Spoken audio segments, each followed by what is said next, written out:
আমি 2023 সালে হজ করেছি, আমি বুঝতে পারি খুবই কষ্টকর তখন।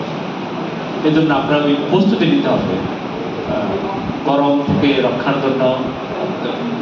নিচে আবার আপনাদের পিচ ডালা বা পিচ ডালা, তারপরে কার্পেটিং করা, উপর থেকে রোদ্র, নিচ থেকে রোদ্রের গরম উঠে, এই বিষয়গুলো আপনারা সবসময় মনে রেখে চলাফেরা করতে হবে। খালি পায়ে যাওয়া যাবে না কোথাও। এবং আপনাদের স্যান্ডেল যেগুলো নেবেন এগুলো খুবই আরামদায়ক যেন হয়, কারণ দীর্ঘ পথ আপনাদেরকে চলাফেরা করতে হবে।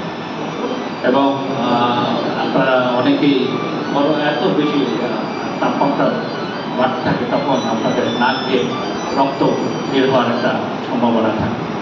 এই জন্য আপনারা প্রোটেকশন নেবেন। আপনারা ভ্যাসলিনগুলো আপনাদের সাথে নিয়ে যাবেন, কারণ ভ্যাসলিন যদি আপনারা নাকের ভিতরে দিয়ে রাখেন তাহলে আপনার ড্রাই হবে না।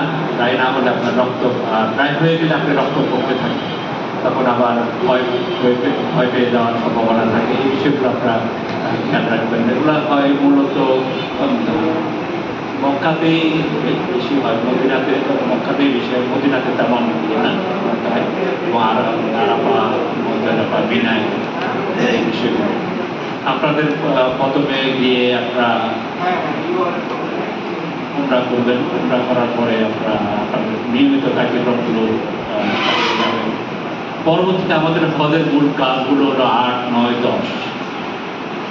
এই সময়টা হলো সবচেয়ে শারীরিক সক্ষমতা আপনাকে রাখতে হবে এই সময়ের জন্য। 8, 9, 10 এই সময় আগে আপনি ইবাদত করবেনই, কিন্তু শারীরিক সক্ষমতা আর শারীরিক সুস্থতা বজায় রাখার জন্য আপনি 8, 9, 10টা কেন্দ্র করে আপনাকে আপনার সকল কার্যক্রমগুলো আপনি করতে হবে। আগেই যদি আপনি অসুস্থ হয়ে যান হজের মূল কার্যক্রম শুরু হওয়ার আগে, তাহলে তো আপনি হজ যথাযথ পালন করতে পারবেন না। তো আপনাদের কাছে আমার অনুরোধ থাকবে, আগে যেন অনেকে বিভিন্ন জায়গায় দৌড়াদৌড়ি করে, বিভিন্ন জায়গায় ঘোরাঘুরি, এগুলো তেমন কোনো হজের কোনো অংশ না। দেখা যাচ্ছে মক্কায় হজ উমরা করলেন, এরপরে বিভিন্ন জায়গায় ঘোরাঘুরি করার জন্য যান, অনেকে যায়, এই সময় অসুস্থ হয়ে যেতে পারে। সেই বিষয়ে আপনার পরিহার করাটা ভালো। আপনাদের মূলত হজ শেষ হওয়ার পরে আপনারা বাকি ঘোরাঘুরি করেন, তাহলে আপনাদের তখন অসুস্থ হয়ে গেল আপনারা এটা আপনার হজের কোনো ব্যাঘাত করবেন।